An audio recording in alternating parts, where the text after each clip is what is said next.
I guess I grew up in Piedmont of North Carolina, so Greensboro and the surrounding rural areas of Greensboro.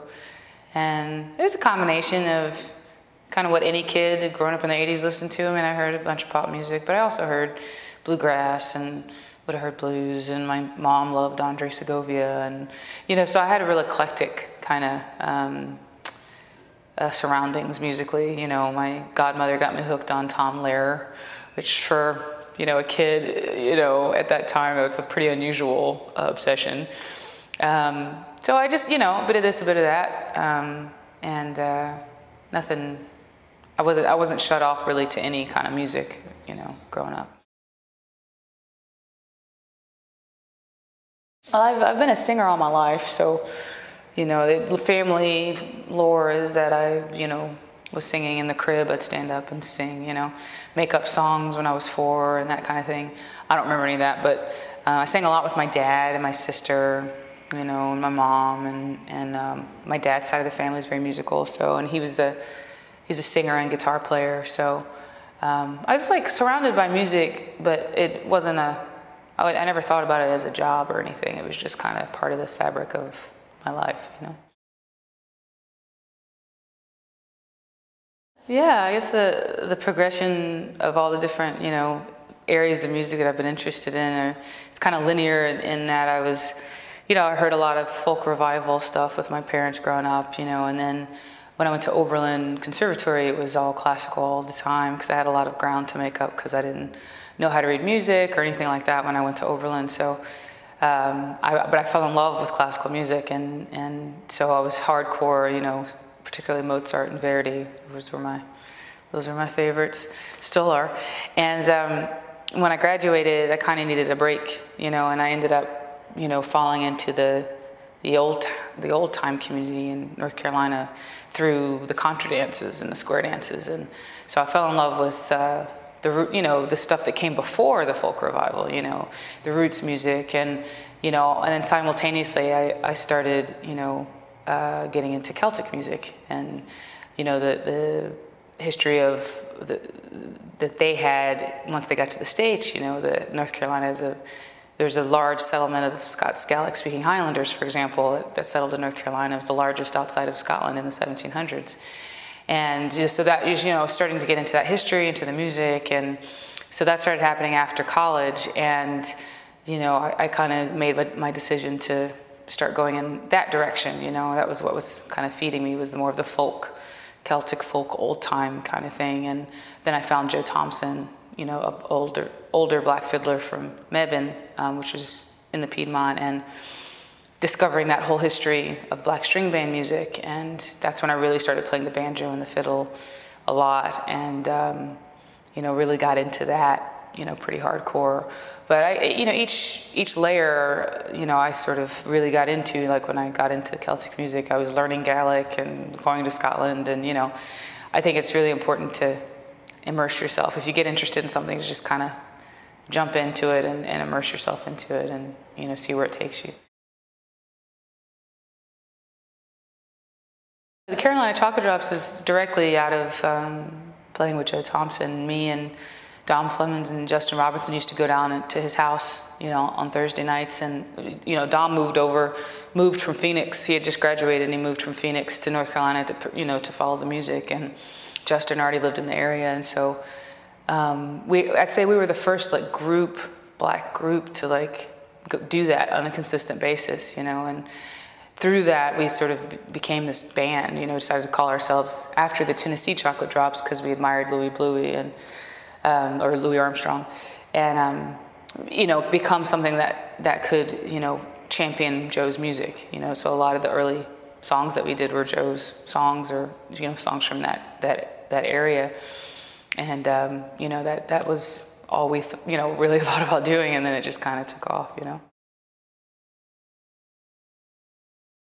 Well, I had recently, sort of taken, Dom wanted to go, Justin had left the band already, and Dom wanted to go off and do solo stuff, so I said, look, I'll do the band, because I really believe in the band, and I didn't really, I wasn't that eager to do solo stuff, but gave, you know, I was a part of this show at Town Hall called Another Day, Another Time, and sort of, you know, kind of, I don't know, people said I was one of the standouts or whatever, and so T-Bone Burnett, you know, offered to do a solo record for me, and it was, you know, my label was on board, and we found a time that was really soon, and I was like, well, I mean, this is stupid to say no to this, you know, so we did that record, and he also had me be a part of the New Basement tapes, which was, you know, finding these old Dylan lyrics and making them songs, and that was kind of a big profile project, and you know, so it was at that point, I was like, well, I'm gonna follow this muse now, you know, this is the thing that's been offered to me, and I can tell a lot of stories in this way, and then that led me to doing, you know, Freedom Highway, which is kind of the labor of love, you know, instead of finding, you know, a T-Bone to do it, I found someone who's equally talented, but maybe, you know, who's not in that, he chooses to live his life a little differently, and we, you know, co-produced the record, and it was, you know, really a much more personal project for me, because it was these songs, you know, these slave narrative songs I've been kind of sitting with for a bit, and we expanded it from there, you know.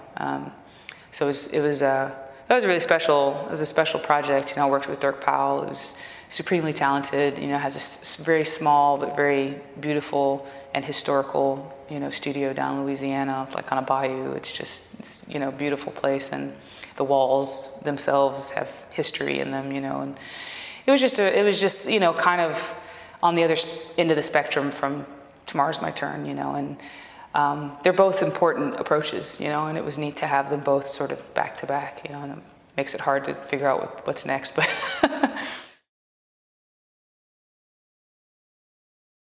that would have probably been at Oberlin, yeah. And you know, I've always been a fan of smaller ensembles over big ensembles, even if it's a band or if it's, you know, I always love duets, trios, and quartets, you know. And so I know that I was attracted to that format, you know, from the beginning, because that's just how I mix. Like, I love the symphony, but like to hear the interplay, you know, the individual interplay, you know, is its own kind of thing, you know.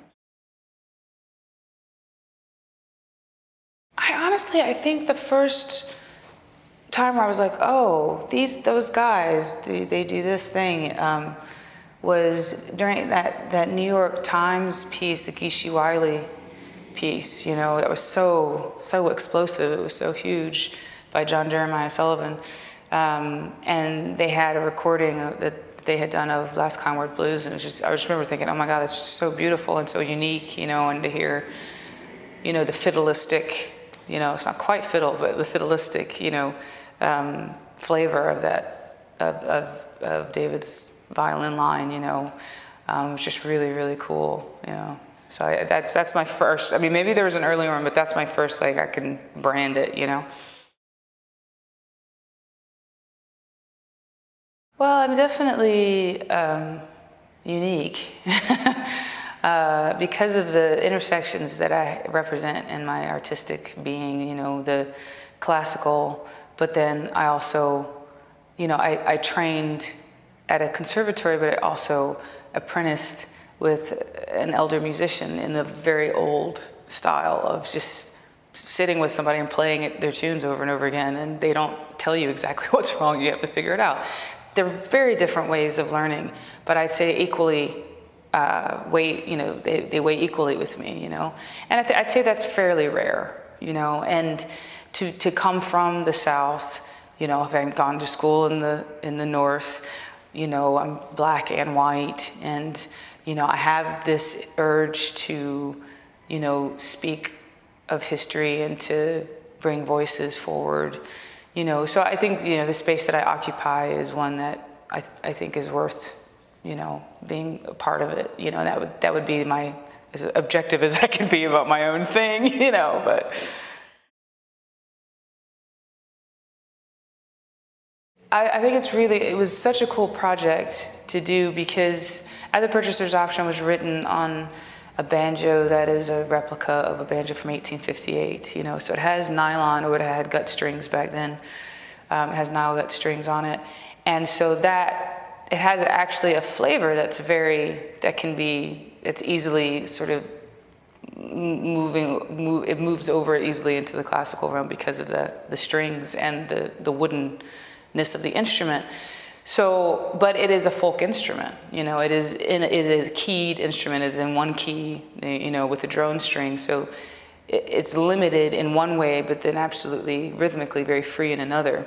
And so to take something that was composed, it's very repetitive, it's very rhythmic, on a folk instrument, and then to expand that to string quartet was a really neat challenge, and I had to, and it was the very first thing, it was the very first composition that I've ever been, the first, what's the word?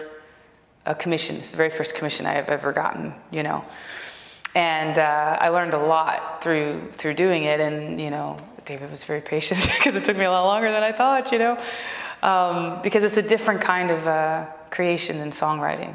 So that's what I would hope that people get from it, is that all approaches are valid and can bring something. I think that piece is a nice marriage of I won't say classical, but formal sort of music making and folk sort of together.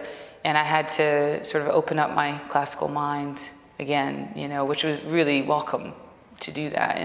And now I'm sitting looking at an opera commission and maybe ballet, and I'm looking at this whole other world and thinking it all started with Kronos. I wouldn't have the, it's a small piece, and yet it's an enormous hurdle, the first thing that you compose, and I don't know if I would have the courage to face these larger scale projects that I'm looking at right now, without knowing I did that.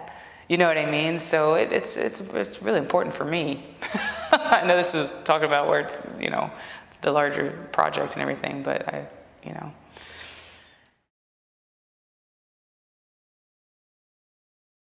Yeah, it was really great to work with Kronos on the folk song project. I mean, it's yet again, they just prove that they're really at the forefront of the thinking here, because the classical world has seen very vividly that in the last 20 to 30 years or so that it needs to adapt, to survive.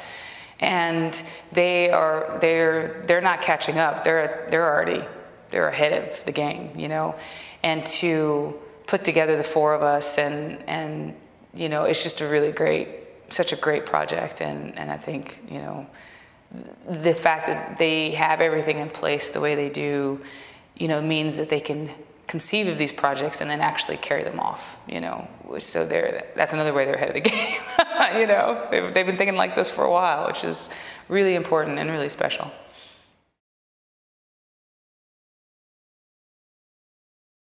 Oh, creative things? Yes, I knit. I do, I have my knittings in the car, actually.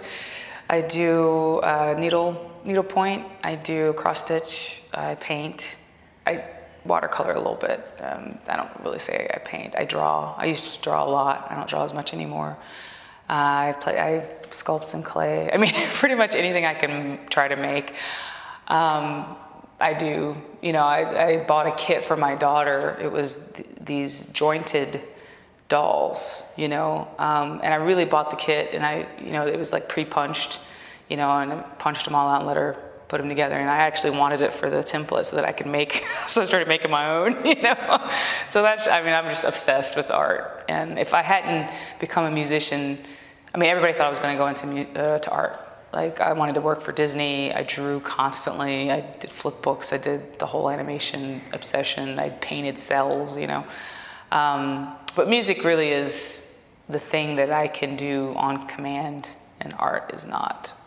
So I do it for fun, and it keeps me sane. Getting the MacArthur is such a shock, but it's so welcome, because it's not even, the money is important, of course, because it allows me to have the time to work on things without so many other pressures, But it's also a validation, and that I'm finding that that's actually looming larger in my brain than the money. It's kind of like I've been working really hard, like really hard, and really kind of in a realm that I'm trying to make a commercial life out of nonprofit, ideals, and that's difficult. And so to feel like people are looking at what I'm doing and wanted to reward that and want me to do more, because you do have these moments of like, what am I doing? Am I like, I just cornered this guy about the massacre of 1898 in Wilmington, and like, oh my God, people think I'm crazy.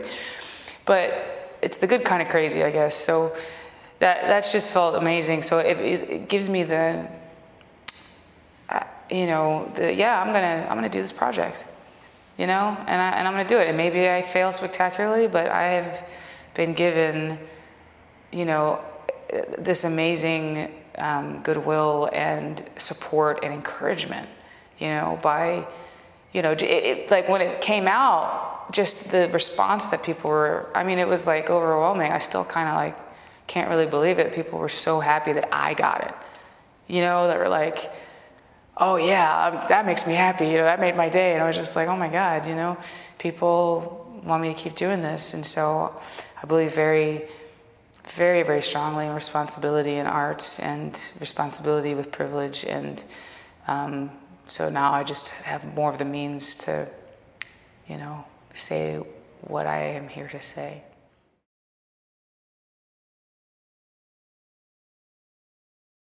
I would say, to anybody who wants to play that piece is to pick up a banjo and just play with it. You know what I mean? Just because a lot of people who play classical music have no idea about the banjo and the mechanics of it. Just maybe watch somebody play the banjo, or you know what I mean? So anything. And then also to, look at the ad that the song came from. Because there's all of that. It is imbued in the music, and it's not to say that you can't approach it as not knowing anything about it. I think you can, but you can also make the choice to dig deeper, and I think that those would be two choices that could be made.